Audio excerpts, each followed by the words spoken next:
Hei visiem YouTube skatītājiem. Šo sižetiņu es speciāli uzņemu, lai viņu varētu ievietot YouTube. Tātad pašlaik es atrodos atkal Mulgimā. Atrodos garākajā Mulgimā Sufozijas alu sistēmā, ar kopējo garumu 43 metri. Šīs te alas ir veidojis avots. Lūk, mēģināšu jums parādīt, kā te.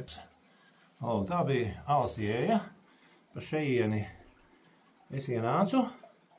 Atrodu šīs te atsegums upītes krastā. Lūk, tagad braucam, skatāmies uz visām pusēm. Protams, arī šīs alās, kā visur Igaunijā, tā ir nelabā māja vieta. Šeit mēs, jā, kaut kas karājas no griestiem, saknes. Te noteikti ir nelabajām gulta, sanasti žagari, visādi zari, mīkstumam. Un lūk, un šeit tas avots no šejienes tek ārā. Te mēs varam apstīties. Protams, es tur dziļumā iekšā nelīdīšu. Nav piemērot hidrotērpa. Arī peldbiksēs negribas izģērbties, bet te var redzēt, kā tas izskatās. Tātad no šejienes nāk avots, kas izveidojis šo tālu.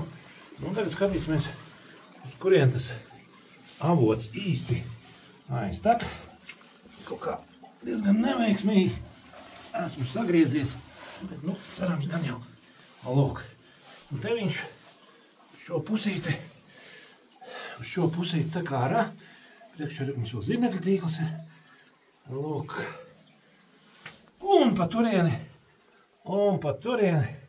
avots aiztek ārā dienas gaismā, ietiek iekšā upītē. Tā, ceru, ka šis pirmais sižetiņš no Mulgimā, ar ko es dalīšos YouTube'ā, būs pietiekoši interesants. Visiem veiksmīgu jauku dienu, līdz nākamajām reizēm.